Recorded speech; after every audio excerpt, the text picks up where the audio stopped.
आज हम लोग रसायन विज्ञान कक्षा 10 में क्षारक किसे कहते हैं, क्षार की परिभाषा क्या होती है, क्षार कितने प्रकार के होते हैं, क्षार का उदाहरण पढ़ेंगे, क्षार को कैसे पहचाना जाता है, इसके बारे में हम लोग पढ़ेंगे। इसके पहले यानी इसके पिछले वाले लेक्चर वीडियो में हम लोग अम्ल के बारे में, अम्ल का टॉपिक कवर किए थे। आज हम लोग क्षारक के बारे में पढ़ते हैं। क्षारक के भी परिभाषा में तीन वैज्ञानिकों का महत्वपूर्ण सहयोग रहा। सबसे पहले आर्हेनियस आया, उसके बाद ब्रांस्टेड तथा लॉरी आया, उसके बाद से तीसरा जो था लुईस आए। लुईस ने यानी तीनों वैज्ञानिकों ने क्षारक का अलग अलग परिभाषा दिया। आर्हेनियस ने बताया था कि जो पदार्थ जल में घुल करके OH- आयन देगा, याद रखिएगा, जो पदार्थ जल में घुल करके OH- आयन देता है, OH लगा दें, माइनस लगा दें, यानी इसको कहते हैं हाइड्रॉक्सी आयन। यानी जो पदार्थ जल में घुल करके हाइड्रॉक्सी आयन देता है वह सभी पदार्थ क्षारक कहलाता है। अगर कोई पदार्थ है जल में डाला गया, जल में डालने के बाद हाइड्रॉक्सी आयन दिया, यानी वो जो पदार्थ डाला गया था वह क्षारक कहता है, यानी क्षारक जैसा व्यवहार करता है। ब्रांस्टेड ने बताया था, आपको पीछे भी बताया जा चुका है, ब्रांस्टेड ने केवल प्रोटॉन देने और लेने के बारे में बताया था। तो ब्रांस्टेड ने बताया था वे सभी पदार्थ जो दूसरे से प्रोटॉन लेते हैं, याद रखिएगा, जो दूसरे से प्रोटॉन लेते हैं वे सभी पदार्थ क्षारक कहलाते हैं। अब आता है लुईस ने, यानी हम सीधे लिख सकते हैं प्रोटॉन ग्राही या प्रोटॉन एक्सेप्टर। प्रोटॉन एक्सेप्टर को क्षारक कहते हैं। अब आया लुईस ने क्या बताया था, लुईस ने इलेक्ट्रॉन के बारे में बताया था, इलेक्ट्रॉन के लेने और देने के बारे में परिभाषा बताया था। अगर कोई पदार्थ होगा जो दूसरे को इलेक्ट्रॉन देता होगा, याद रखिए, अगर कोई पदार्थ है जो दूसरे को इलेक्ट्रॉन देता है तो वह जो पदार्थ होगा क्षारक जैसा व्यवहार करेगा। तो हम यहाँ पर लिख सकते हैं इलेक्ट्रॉन दाता लुईस के अनुसार क्षारक कहलाते हैं। हम यहाँ लिख सकते हैं इलेक्ट्रॉन डोनर को हम क्षारक कहते हैं। तीसरी चीज, इसका एक अलग परिभाषा हुआ, हमने आपको बताया था लिटमस पेपर के प्रभाव से आप कैसे पता कर पाएंगे कि कोई पदार्थ है अम्ली है अथवा क्षारीय है। तो अम्ल के टॉपिक में अम्ल को बताया गया था।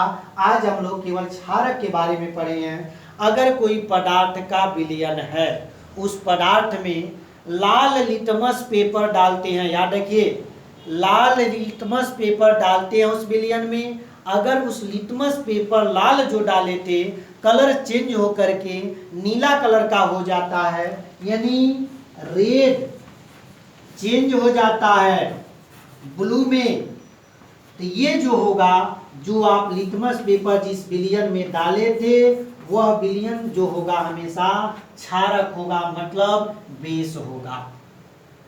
एक और परिभाषा जो हम छोटे क्लासों में पढ़े थे, जिस पदार्थ को खाने में कसैला होता है, जिनका स्वाद कसैला होता है वह क्षारक होता है। सभी पदार्थ को, जैसे अम्ल को बताया गया था जिसका स्वाद खट्टा होता है, तो ये तो हम छोटे क्लासों में पढ़े थे।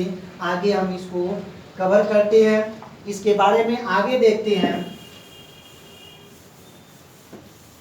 हमारे पास आगे सोडियम हाइड्रॉक्साइड है, OH लगा हुआ है, मैग्नीशियम हाइड्रॉक्साइड है, पोटेशियम हाइड्रॉक्साइड है और अमोनिया है। ये सब इसी तरह से कैल्शियम हाइड्रॉक्साइड है, जिंक हाइड्रॉक्साइड है, ये सब क्षार के उदाहरण हैं। अब क्षार को जो बांटा गया था, दो तरह से बांटा गया था, जिसे स्ट्रांग बेस और वीक बेस कहते हैं। हिंदी में जिसे प्रबल क्षार और दुर्बल क्षार कहते हैं।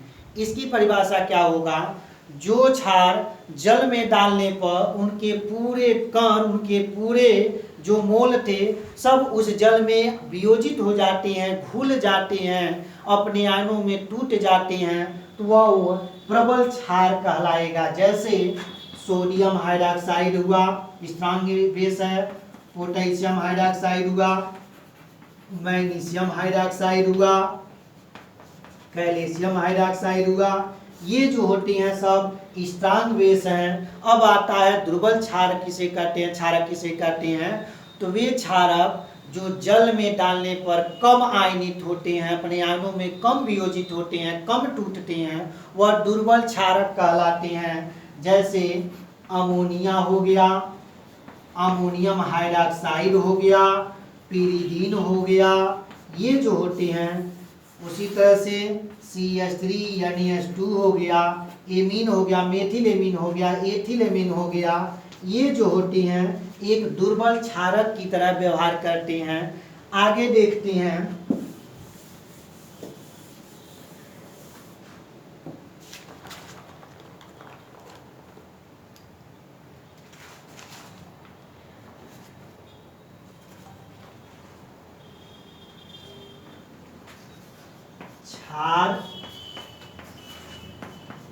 क्षारक भस्म।